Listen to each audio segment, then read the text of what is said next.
좋은 날입니다. 2월 19일 GT 묵상에 함께 하신 여러분 환영하고 축복합니다. 오늘은 요한복음 10장 6절부터 10절 말씀으로 양의 문이 되신 예수님이란 제목으로 말씀 나누도록 하겠습니다. 본문 말씀 먼저 읽어봅니다. 예수께서 이 비유로 그들에게 말씀하셨으나 그들은 그가 하신 말씀이 무엇인지 알지 못하니라. 그러므로 예수께서 다시 이르시되 내가 진실로 진실로 너희에게 말하노니 나는 양의 문이라. 나보다 먼저 온 자는 다 절도요 강도니 양들이 듣지 아니하였느니라. 내가 문이니 누구든지 나로 말미암아 들어가면 구원을 받고 또는 들어가며 나오며 꼴을 얻으리라. 도둑이 오는 것은 도둑질하고 죽이고 멸망시키려는 것뿐이요 내가 온 것은 양으로 생명을 얻게 하고 더 풍성히 얻게 하려는 것이라. 어제 말씀에 예수님은 양의 문이다, 또 예수님은 선한 목자시다 라고 하는 것을 비유로 말씀해 주셨어요. 그런데 사람들이 비유로 말씀한 예수님의 말씀을 이해하지 못하더라 라는 거예요. 깨닫지 못하더라. 그래서 예수님은 7절부터 다시 예수님은 그것을 설명해 주세요. 7절 말씀에 그러므로 예수께서 다시 이르시되, 예수님은 자신이 목자가 되신 것, 선한 목자가 되신 것, 그리고 양의 문이 되신 것, 즉 구원의 길이다, 또 구원을 주시는, 베푸시는 유일한 하나님이시다라는 그 사실을 전하고 가르치는 것에 있어서 귀찮아하지 않으십니다.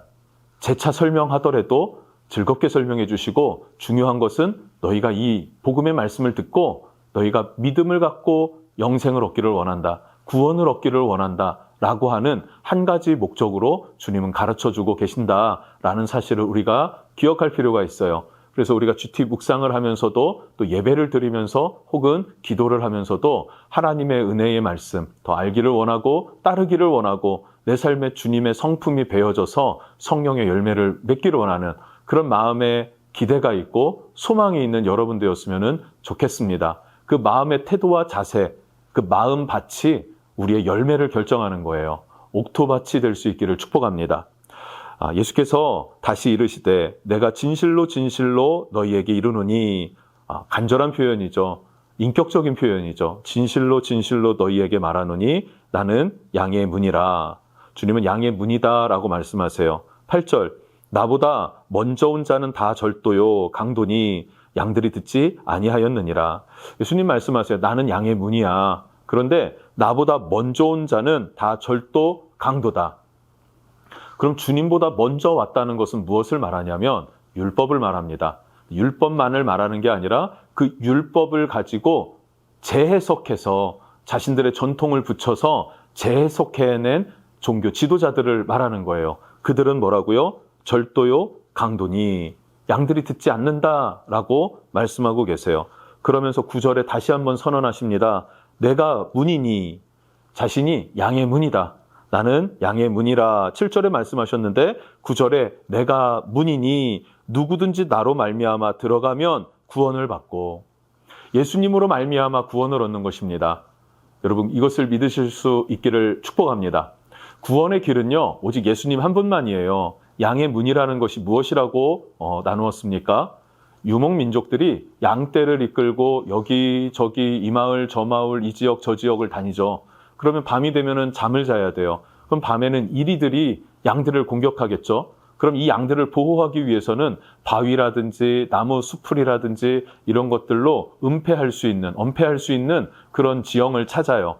그리고 사방을 막습니다. 그런데 임시 거처로 만들어낸 우리간인데 그것을 견고하게 할 수는 없지 않겠습니까? 그래서 넓은 지역이라고 해야 될까요? 이렇게 탁 트여져 있는 공간 하나는 남겨둡니다. 그곳이 문이에요. 그곳을 통해서 우리간으로 들어오고 또 그곳을 통해서 밖으로 나아가게 되면서 꼴을 얻게 되는 것이죠.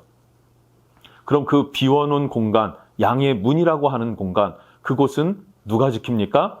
목자가 지키는 자리예요. 목자는 그곳에서 잡니다.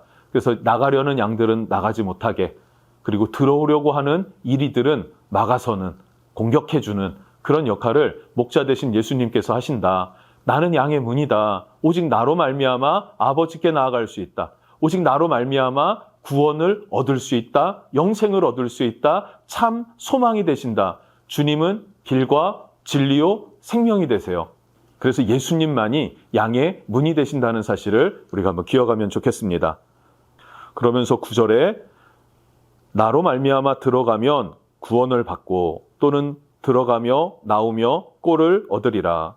그렇죠. 예수님으로 말미암아 구원을 얻습니다.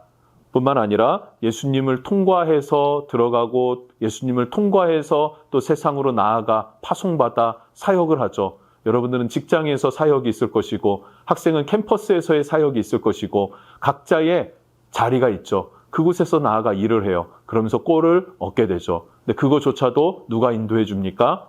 큰 틀을 잡아주고 세세하게 이끌어 주시는 분이 목자 되신 예수님이시다라는 것을 말해요. 그런데 오늘 본문 6절에서 10절은 문이 되신 예수님, 여기에 포커스를 맞추고 있습니다. 오직 양의 문, 구원의 문은 예수님 한 분이십니다. 10절 말씀이 중요한데요. 도둑이 오는 것은 도둑질하고 죽이고 멸망시키려는 것뿐이요. 내가 온 것은 양으로 생명을 얻게 하고 더 풍성히 얻게 하려는 것이라. 도둑과 양의 문이신 예수님을 비교합니다. 도둑은 하는 일이 뭡니까? 도둑질하고 죽이고 멸망시키는 거예요. 누구를 의미합니까? 이미 예수님께서 말씀하셨던 나보다 먼저 온 자, 종교인들을 말하죠. 하나님의 진리의 말씀을 변질시켰어요. 그래서 진리를 따르고자 하는 하나님의 백성들이 예수님께로 나아가지 못하게 합니다. 메시아께로 나아가지 못하게 합니다. 베데스다 38년 된 병자가 예수님으로 인해서 걷게 됐습니다. 자리를 들고 일어났습니다. 그런데 예수님을 고발해요. 왜 고발합니까? 안식일을 어긴 자가 누구냐라고 겁박하니까 두려웠어요. 무서웠어요. 그러니까 예수님을 고발하는 그런 일을 우리가 성경을 통해서 이미 지나왔고요. 사마리아 여인은 양의 문이신 예수님을 통해서 구원, 영생하는 샘물을 얻게 되었습니다. 오병이어의 기적은 무엇입니까? 주님께서 기진한 사람들을 불쌍히 여기시고 측은히 여기시고 민망히 여기셔서 그들을 먹이신 사건입니다. 양으로 뭐예요? 생명을 얻고 더 풍성하게 얻게 하시는 분, 그분이 바로 예수님이시다는 것이죠. 그리고 우리가 9장에서 살펴봤던 태어나면서 보지 못한 사람, 아무도 그들을 주목해 보지도 못했고 그의 눈을 본질적으로 뜨게 할 수 없죠. 그런데 유일하게 그 일을 행하신 분이 누구십니까? 목자 되신 예수님, 양의 문이신 예수님이시라는 사건이에요. 그런데 이 모든 일들을 누가 방해합니까? 종교인들이 방해한다라는 것이죠. 자신들이 부풀려 놓은 율법을 가지고 하나님의 말씀을 가지고 그들을 하나님께로 나아가지 못하도록 막아서더라. 왜 그렇습니까? 길이 아니기 때문에. 그들은 도둑이기 때문에. 반면에 예수님은 어떤 분이십니까? 선한 목자시기 때문에, 또 양의 문이 되시기 때문에 더불어 생명을 얻게 하고 그리고 풍성하게 얻게 하는 것, 더 풍성하게 하고 넘치게 하는 것, 그것이 우리 주님, 양의 문이 되신 예수님이 하시는 일이라는 사실이에요. 우리가 주님을 향하여 나아가고 주님을 통하여 또 세상으로 파송받기를 반복하는 것이 우리 성도의 삶인 줄로 믿습니다. 그럼 예수 안에서의 생명이 더 풍성해지고 넘쳐지고 넘쳐지고 넘쳐나는, 넘쳐 흐르는 풍성한 삶이 될 줄로 믿습니다. 이 삶을 누리기를 주님 이름으로 축복합니다. 기도하겠습니다. 선하신 주님 감사합니다. 주님만이 양의 문이십니다. 주님이 아닌 다른 길은 없습니다.